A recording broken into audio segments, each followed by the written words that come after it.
Bonjour, bonjour, ravi de vous accueillir sur Kaina TV pour le second numéro de Ici on en parle. Ici on en parle, c'est votre magazine consacré aux différents handicaps ainsi qu'aux maladies invalidantes. Lors de la toute première, en septembre dernier, nous nous sommes rendus à une fédération, la FAFLR, Fédération des aveugles de France en Languedoc-Roussillon.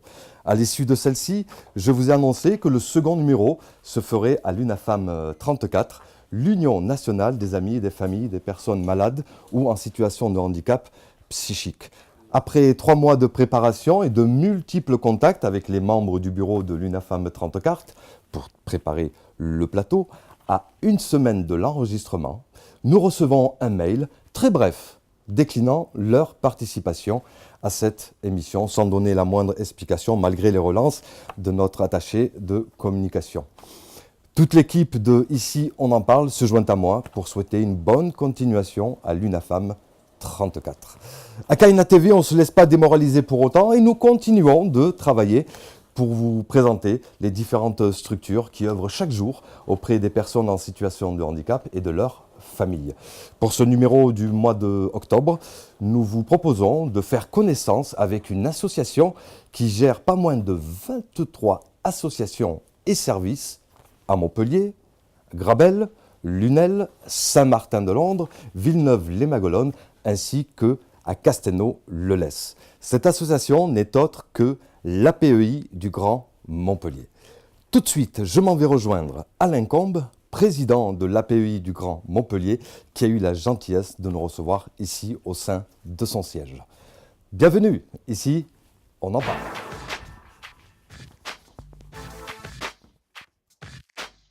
Alain Combe, bonjour. Bonjour. Merci de nous accueillir dans votre bureau ici, au siège de l'APEI du Grand Montpellier.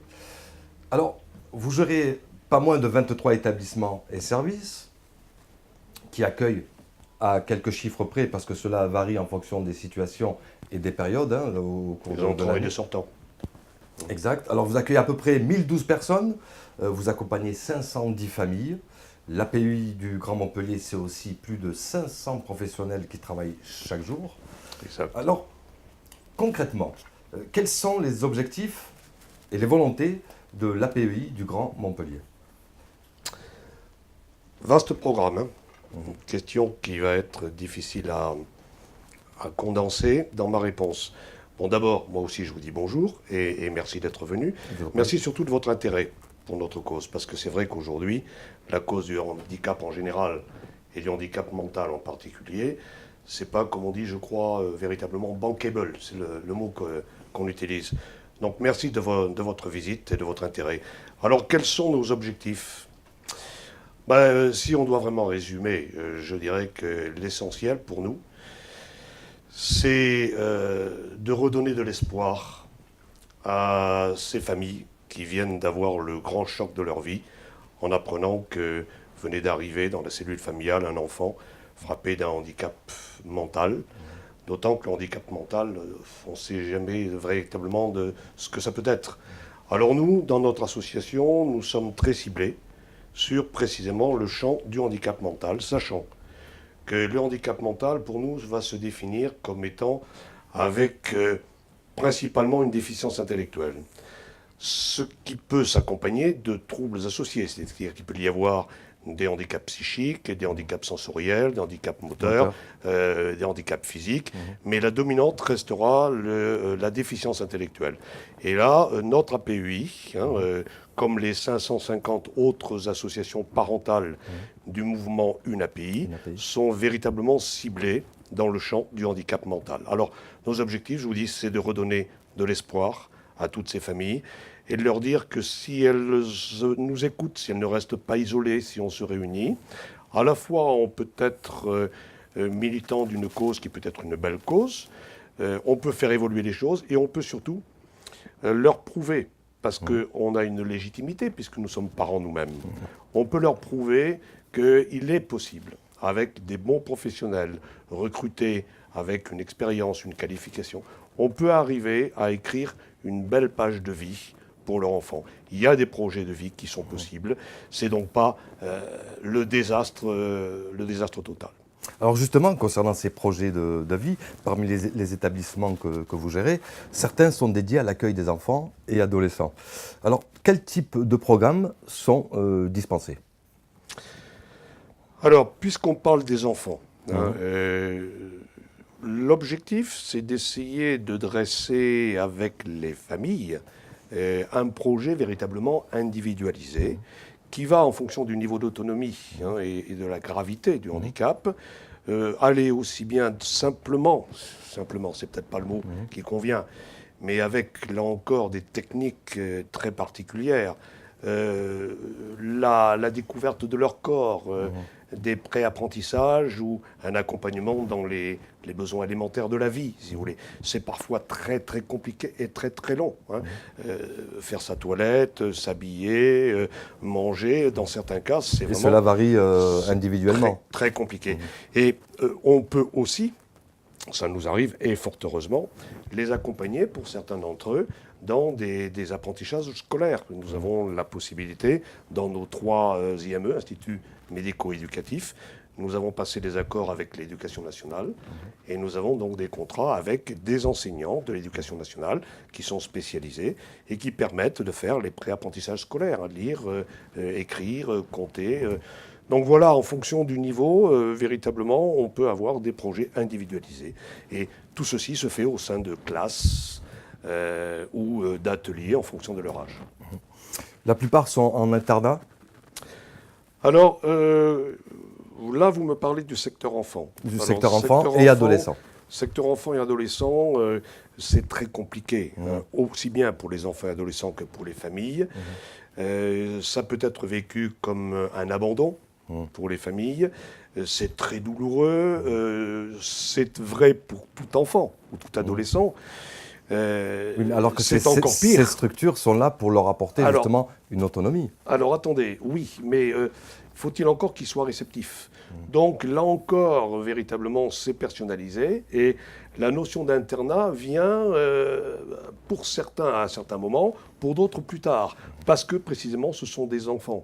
Et donc ça se travaille, ça demande plus ou moins de temps, aussi bien pour familiariser le jeune que sa famille aux apprentissages de la vie collective. Parce que rester chez soi, lorsque c'est lorsqu'il y a d'autres opportunités, ce qui n'est pas le cas malheureusement, il y a trop d'enfants qui sont en attente de place. Mais lorsqu'il y a une opportunité, c'est vrai qu'il faut trouver un bon équilibre entre l'accueil en famille et l'accueil dans une collectivité où là l'enfant peut faire des progrès considérables. Alors, on va parler des adolescents. Pour les préparer à une réelle autonomie, cela passe essentiellement par l'insertion professionnelle, n'est-ce pas ? Alors, excusez-moi, mais là, je n'ai pas envie de vous contredire. L'insertion professionnelle peut être un des outils, mais pas une finalité en tant que telle, d'abord. Et il y a d'autres moyens. Notre objectif, nous, c'est d'abord, évidemment, d'ouvrir le regard de la société, de changer un peu le regard de la société sur nos enfants, adolescents et adultes, et donc de les intégrer dans un parcours le plus normal possible. Dans le parcours normal, il y a par exemple, l'insertion professionnelle. Bon, mais ça n'est pas que ça. Nous avons, au-delà de nos ESAT, anciens CAT, ou une entreprise adaptée que nous gérons également les temps de l'or, nous avons aussi des activités de jour dans ce qu'on appelle des ateliers thérapeutiques occupationnels, des ATO, si vous voulez, où on ne fait pas que de l'occupationnel. Je peux vous dire que le terme est très mal choisi, mais ce sont c'est pas un centre de loisirs. Ça va bien au-delà. Bien au-delà, oui. Ça va bien au-delà. Il y a des occupations qui sont vraiment très, très valorisantes pour les adolescents ou les adultes que nous accueillons. Donc, l'insertion dans le tissu social ne passe pas exclusivement par un métier.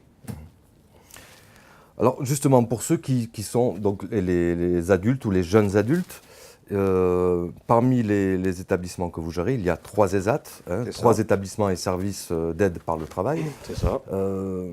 Ils font partie donc de ce dispositif. Alors, quelles sont les missions exactes des ESAT? Alors, vous l'avez dit, nous avons 3 ESAT. Nous en avons 2 sur Montpellier, un à Castelnau, un à Montpellier, Parcours Médecine. Nous en avons un sur Saint-Martin-de-Londres.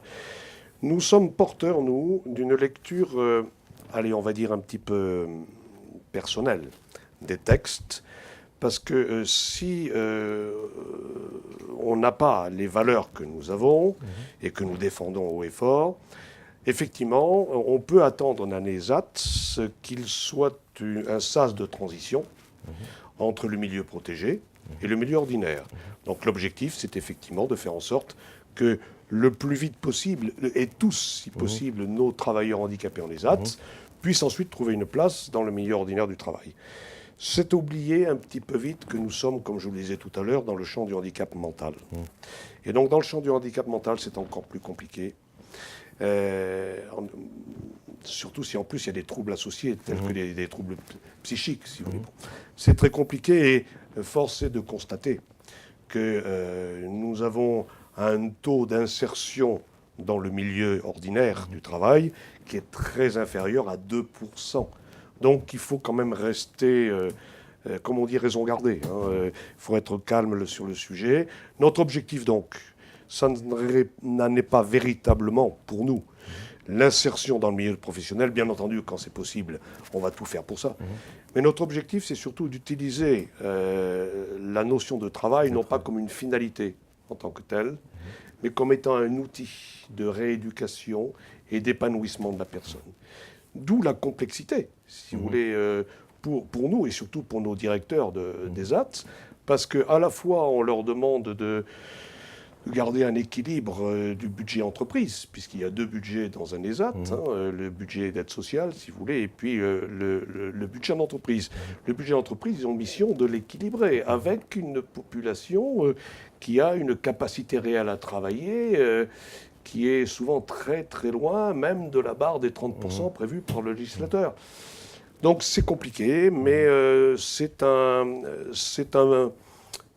challenge que nos directeurs d'ESAT, en tout cas chez nous, ont accepté de relayer parce qu'ils portent les mêmes valeurs que nous.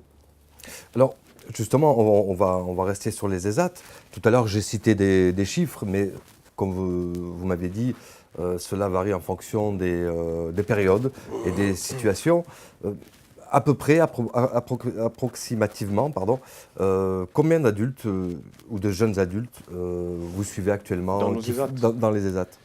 Alors écoutez, ce serait présomptueux de ma part à l'instant T de vous dire combien nous avons au moment où nous parlons, d'autant que c'est de la responsabilité totale des directeurs d'ESAT, c'est que de ma place à moi, j'ai un rôle politique, si vous voulez, pour insuffler des orientations. Je ne dois pas, j'ai pas qualité pour intervenir dans cet aspect-là de la gestion des établissements qui relève de la compétence exclusive des directeurs.